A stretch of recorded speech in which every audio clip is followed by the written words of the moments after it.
time pursuing these mysteries. You may have to resign yourself to drinking a lot of swill before you get to something swell. I didn't really understand ayahuasca till I made it, till I was able to repeatedly make it and each time add more Psychotria viridis to intensify the visions, and finally I got it where I wanted it. You see, one of the things there's so many things about ayahuasca that are interesting. It really is a unique thing. First of all, it is technically a drug in the sense that it's not a plant, it's not just one plant. With morning glory seeds, with peyote, with mushrooms, with datura, with cannabis. This is one plant. Ayahuasca is a binary weapon. You have two things which have to be combined for it to be effective. Well, now that not only means that it is a combinatory thing, potentially different each time, because the ratios are potentially different, it also brings the human element in very strongly, because it's going to be about who made it, in the same way that a souffle is about who made it, while a glass of water is not about who made it. And so personalities become involved here. Well then, because it's something made, it can be made strong or weak. It can be diluted. Now, if you're into it for the money, all you have to do is cut it 50% and you've got twice as much money and the stuff is half as good. This is familiar to all of you, I'm sure, who've dealt street drugs, this equation. You know, if you cut it by half, you make more money, but the stuff is garbage. Even liquor, the horror of cutting fine liquor and what that does to it. So you really have to know your guy or gal if it is the rare case when it is the ayahuasquera comes into the picture. There are ayahuasqueras. When Kat and I were in the Amazon in '76, we tracked down and spent time with Manuel Cordova Rios, who some of you may know his book, The Wizard of the Upper Amazon, by Bruce Lamb, is about Manuel Cordova Rios. Well, when we met him in '76, he was 93. He looked 55, but he did die a couple of years later. But he was still curing people and seeing people. And well, that reflects on my story. Nicole says he was an awful liar. We went to him, he was in Iquitos, and we said, we want real ayahuasca, we want the real thing. He said, you have to leave Iquitos, everyone here is a liar, a mentirosa. So he said, there is a woman, Juana Gonzalez Obi. Have you ever heard of her? No. His story was that as a 17-year-old girl, many years before, she had contracted leprosy. And there was no cure available to her except that he cured her with ayahuasca, but not before she lost her hands and feet. So she was clearly a heavy-duty person and had a great reputation. And we pursued her to Pucallpa, to Yarinacocha. We finally actually found her relatives, but she had gone to the Andes for a few months to cure. But in the process of trying to find Juana Gonzalez Obi, we met all these other curanderos. And this is often the way of it in the Amazon.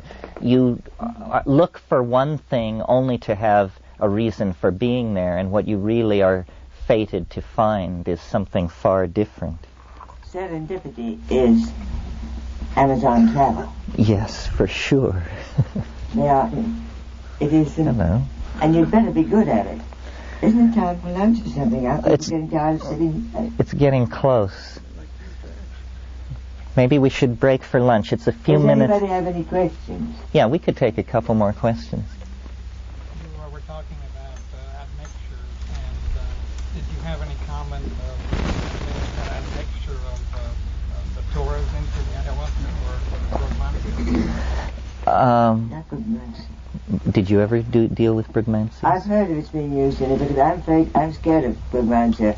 I have known personally one case in which it killed so many brain cells, cortical cells, that the man was totally incurable, meninges, nobody could help. Yes. Besides the DMT, which is added to the ayahuasca to make it highly visionary, then there are what's called tertiary admixtures, a third component, and this is what Ken is asking about. There are many, many of these tertiary admixtures. I have 20 or 30 listed.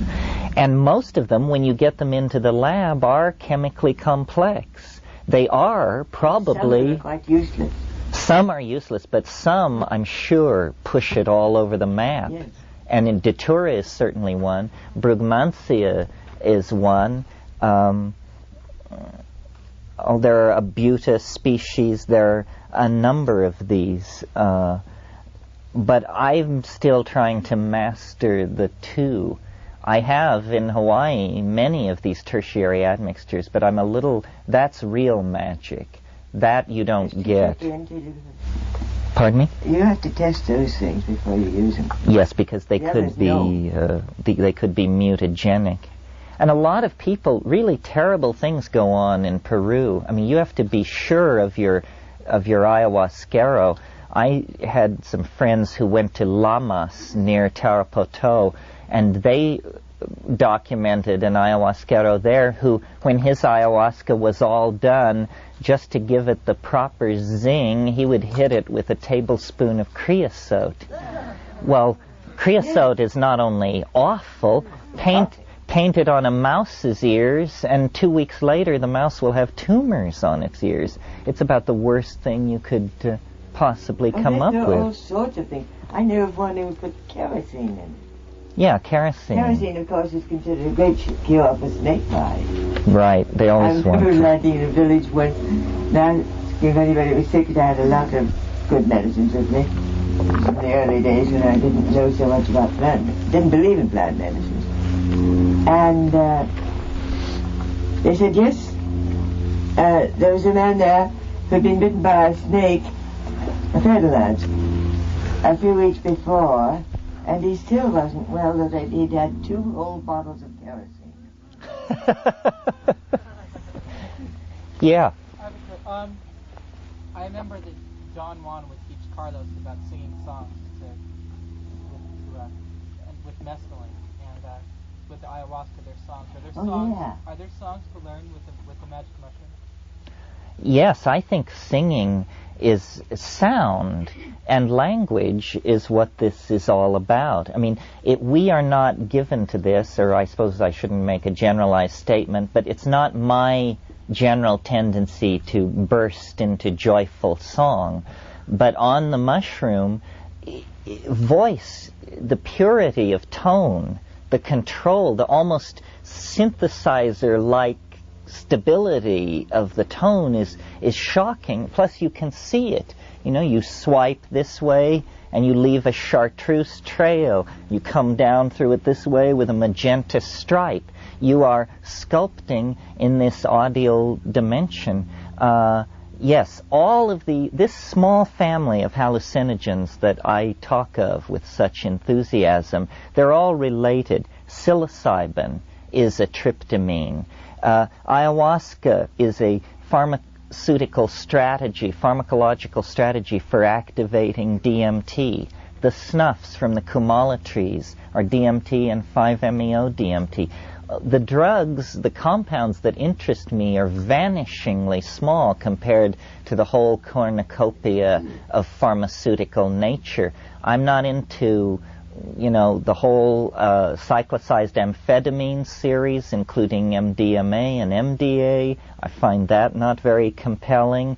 The short-acting anesthetics ultimately seem to me to be somewhat uninteresting. I'm just a fanatic for this one thing because I want to very strongly make the point that,